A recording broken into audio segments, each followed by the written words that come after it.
when they went to Yom Kippur, when the women went to Yom Kippur on the fast day, the Muslim neighbors babysat the children, the most precious objects they gave to them to protect. How could that be if they're our enemies, mortal enemies? Because they're not. It's not a religious conflict. That's a Zionist ploy of accusing everybody of being anti-Semitic. You want peace? You want to have a conference here of peace? Step back and look and read the facts. Not the facts that's been misconstrued by the Zionist propaganda. The facts that are realities.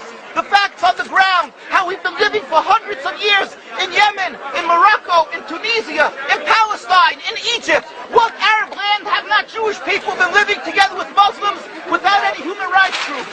Tell me what land the Jews did not live in harmony with the Muslims. In Iran, we have over 25,000 Jews there, thank God. Why? Because this is not a religious conflict.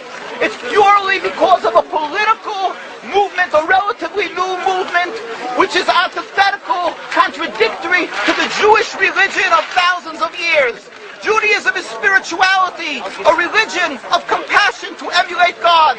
Zionism must be created 100 years ago by atheists, people who abhorred religion, who wanted to transform Judaism from religion to nationality, to a purely materialistic base, godless in its essence. That is not Judaism, and they have no right to use the name of Israel. They've usurped our name, they've stolen our symbols, and they've stolen our identity.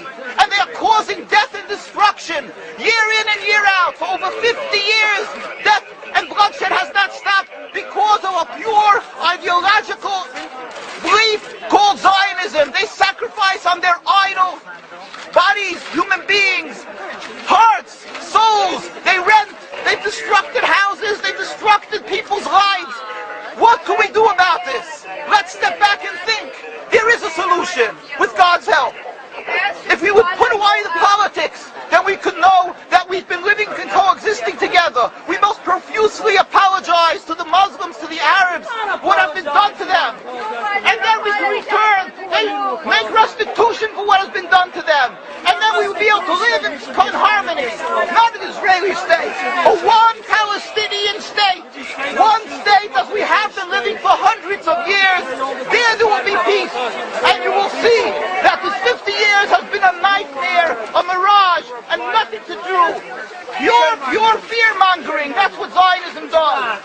It's panic, going into a theater and yelling, fire, fire, that's what Zionists do. We've been living with the Muslims. We've been living, yes, Ahmadinejad keeps on stating that he does not want to harm the Jews, but the Zionists keep on antagonizing them. Of course you don't, because you have an agenda. You want to further Zionism. You want enemies. You want enemies in order to be able to say you're protecting the Jews. We don't want enemies. We want to live in peace. We have been always living in peace with the Muslims, and we will, with God's help, continue to live with them in peace. We implore the participants in this conference, read, step back, study the history truthfully, and see what the true Jewish voice is of hundreds of thousands of Jews who are still true to their religion, whether they're living in Jerusalem, whether they're living in New York. What do these Jews in Williamsburg section of Brooklyn, hundreds of thousands of Jews who are the most God-fearing in the community, why are they all opposed to the state of Israel? Why is that one Israeli flag in Williamsburg, Brooklyn? These are the most God-fearing religious Jews. Why don't they fly an Israeli flag? They have hospital help.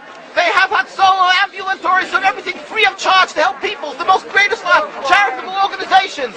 Why these compassionate people don't support the state of Israel? They don't go to Israel. Why not? Because they don't like Israel. Why not? Because they're self-hating Jews? They're trying to build a Jewish state. Why? Are they fools? Are they fools? The reason is simply because they fear God. I know why. You don't know why, and I know why. Because they're God-fearing. And God forbid us to have a state. We are in exile by God. We decree exile. And we are forbidden to oppress the people. We are forbidden to oppress the Palestinian people and steal their houses. That is what Judaism says. Thou shalt not steal. Thou shalt not kill. We have no right to the rule over the land of Palestine. This is what Judaism says, not what these robbers say. It's what the real Jews say. This is what Zionists are doing. beating Jews, beating Orthodox Jews. This is what you're having in Jerusalem.